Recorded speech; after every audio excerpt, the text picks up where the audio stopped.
One of the biggest reasons people stay stuck with sleep apnea for so long is because they are missing one of the most powerful toolkits to bring their sleep, their ability to breathe at night, and good daytime energy. It's because they're missing one of the biggest toolkits that allows you to improve your breathing and improve your sleep at night. That's lifestyle changes. And we're not going to make this a boring diet and exercise video. There's a lot more to sink our teeth into, and we're going to dive into a lot of important things like what is this and why have lifestyle changes actually been suppressed. That's true. That's not some conspiracy theory. We'll get into what happened there. We're going to look at the research. And we're going to look at why this is effective in the first place for sleep apnea, go over a brief overview, and then be able to figure out what are going to be some of the top action steps that you have in your lifestyle to start improving your breathing and your sleep. So first, what is lifestyle medicine? I could have you look at this chart and say it's healthy eating, exercise, good sleep, and stress management. But the simpler and easiest way to say it is pretty much that it's anything that is not a pill or surgery or device. It's literally every single thing you're doing in your life because that always has an effect on your health. Seriously, you watching this video is going to impact your health. What time you're watching this video is going to impact your health. If you have this on a normal screen versus, say, a blue light filtered screen, that's going to have an impact on your health. Watching it inside versus out, you get the idea. Our body is this very dynamic thing that is always responding to what we're doing and the environments that we're in. That is lifestyle medicine, and that's what makes it so powerful because it is from so many different angles and has such a long duration of effect. Seriously, think of the consequences of living in a bad environment, like you're in this toxic environment, or living in a good environment. What is that going to do to your body over time? That's what lifestyle medicine is. However, this has been something that has seriously actively been suppressed, all starting with this guy, Abraham Flexner. This is a little bit of a rabbit hole, but all you got to know is here's a guy who had a 2 year degree in basically Greek philosophy, 2 year degree, here we go, and is given the pleasure of determining what is good medicine versus bad medicine as funded by the Carnegie Foundation.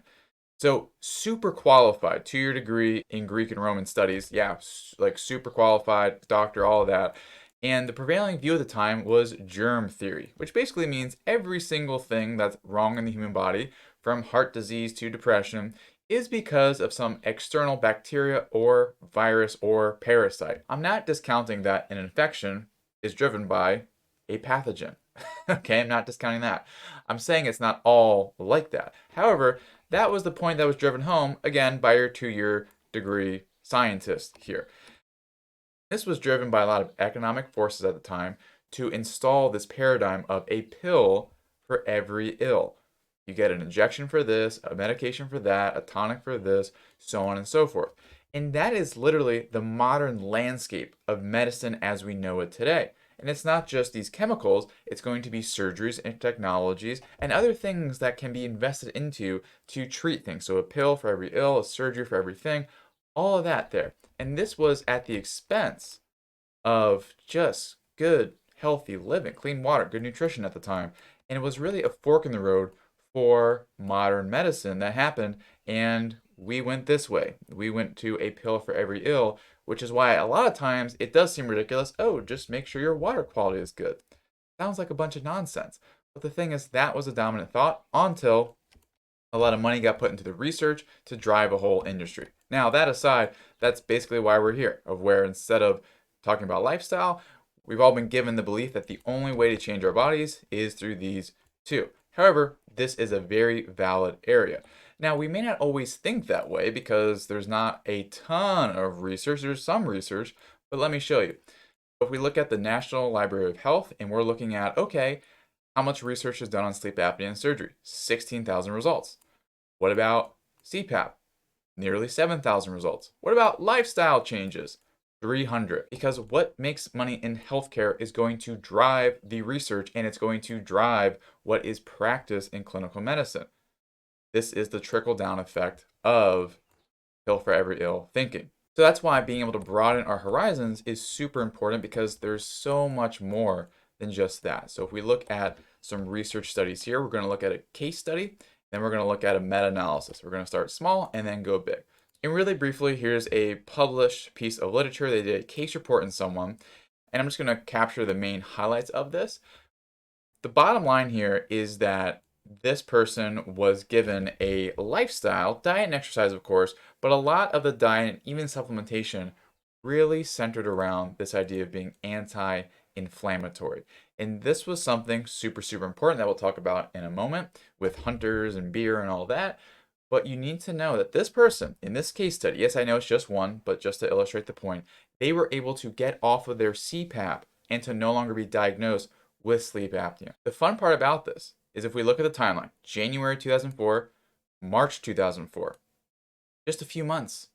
And this was someone who had it pretty bad. They already had surgery, multiple surgeries, and on a CPAP, January to March. And then guess what? They were 100% free of obstructive sleep apnea and CPAP reliance. And look at this. It wasn't driven by weight loss, only 10 pounds. 10 pounds is not going to make that much of a difference. And that's just from lifestyle changes. Sounds crazy, right? Now, obviously, this is a case study. Everyone has their own n equals 1. So we also want to be able to look at some bigger things to be able to draw even bigger conclusions from. That's what our handy dandy meta-analysis is. So a case study shows us the possibility, a meta-analysis where they're taking a lot of people in randomized clinical controlled trials and be able to see what is the difference.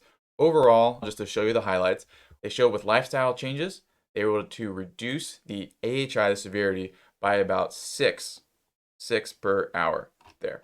And again, the thing I want to really notice here is when you look at all these forest plots and all of that, overall, lifestyle is very powerful. As you can see here, a lot of changes. If it's on the left side, that means it's a decrease in the severity. But again, the thing I want to highlight, because a lot of times people are like, oh, I struggle losing weight and all that. Guess what? In this graph, they're looking at, well, what's the change in AHI based on someone's weight loss? If someone lost 20 pounds versus no pounds at all. As you can see here, it is virtually the same, whether you lost 0, 5, 10, 15, 20 pounds. Yes, it is slightly different, but it's not statistically significant.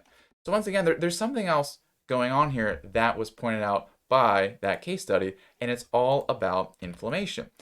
And to illustrate this point and how this affects your breathing, I want to talk about a hunter's beer bed. Stick with me here. So apparently you can drain a pond to change how deer interact. I don't know. That part I don't get. But what I do get is when they try to drain the small pond, they had pipes, and the radius of the pipes were half as they normally are. So this is what they had on the right. This is what they were used to. And the bet between the hunters was, well, it'll just take twice as long for it to drain, right? So usually it takes about 4 hours. And the person said, well, now it will take 8. And this was on a Friday when they made this bet. And guess how long it took? They started to drain on Saturday, and it wasn't done by Monday. How is that even possible? The thing is, a small change in the size of something, whether it's a pipe or your airway, a small change in your airway can lead to a big effect.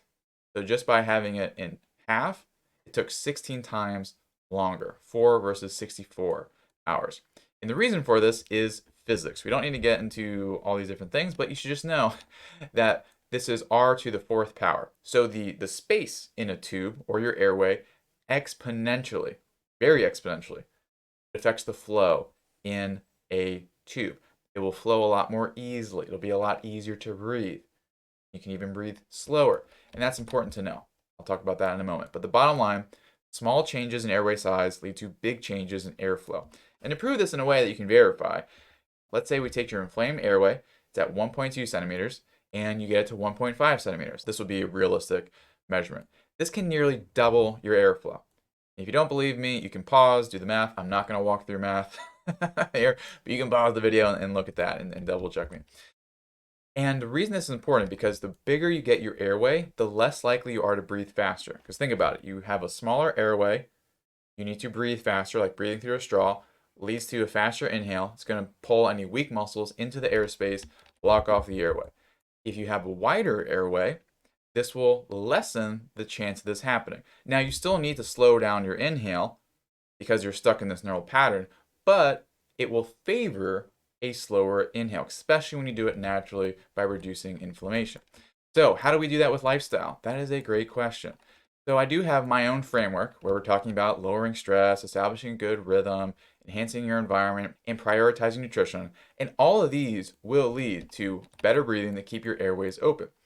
However, before we even get into each one of these 5 things that go beyond just the typical lifestyle recommendations, we need to have an honest chat here. Because when I say lifestyle changes, all the different things that you're doing that affect your health, I want you to take a little moment in the mirror. Again, you're on YouTube or watching this somewhere else, and it's just an honest reflection. What are the things you're doing that you already know are not great for your health? Okay, we all do it. We all do it, whether it's we're convinced that if there's 3 cookies left in the bag and if we finish them off, we're doing our community service. Or we think that maybe just going on Twitter or some other endless social media scroll before bed, just helps my mind unwind, right? But then next thing we know, it's like midnight, right? I have people who like email me, they're like, I'm a biohacker, and they email me at like midnight. Sure, like you're on top of that. That's why I encourage you to look at your own habits and just pick one where like it's bad. Okay, we all have one. Whether it's alcohol, whether it's being up too late, too much screen time, you already know you got one. We all have our own dirty little secret. And we're going to use some of these principles. This is from Atomic Habits by James Clear. We're going to use some of these principles to break a bad habit. So first, I want you to think, what are you going through before this habit happens? It's called the cue. So for instance, we'll walk through an example of scrolling late at night. If you're laying in bed, like what comes up? Are you feeling bored? Do you want to connect? What's the cue? You want to identify that and be able to just identify it and stop it in its track and be like, okay, I'm bored. That's okay, but I'm not going to go ahead and do that. The other big thing is to make it invisible. So let's say, again, it's the phone. Just keep it in another room, keep it away, make it unattractive. And that can be just mentally telling yourself this is going to make you sleep poorly, it's going to make things worse. And then really put yourself there, waking up even more tired and visualize it. You can make it difficult, where you can even delete the apps from your phone. And also make it unsatisfying, whether you got to share a report of your screen time to your partner every single day or every week. And then, of course, replace it with a good habit. Now, what kind of good habits are you going to do? Well, that's what I want to be able to dive into next because we just scratched the surface and it's very important to remove the weeds in the garden of your health habits before we plant in some good things. So your big action step, take care of one thing, like I mentioned, and then in the next episode, we're going to dive into the top 5 lifestyle tips to help your sleep apnea. If that's available, just go ahead and click it. If it is not available yet, just click subscribe so you get the notification when that happens.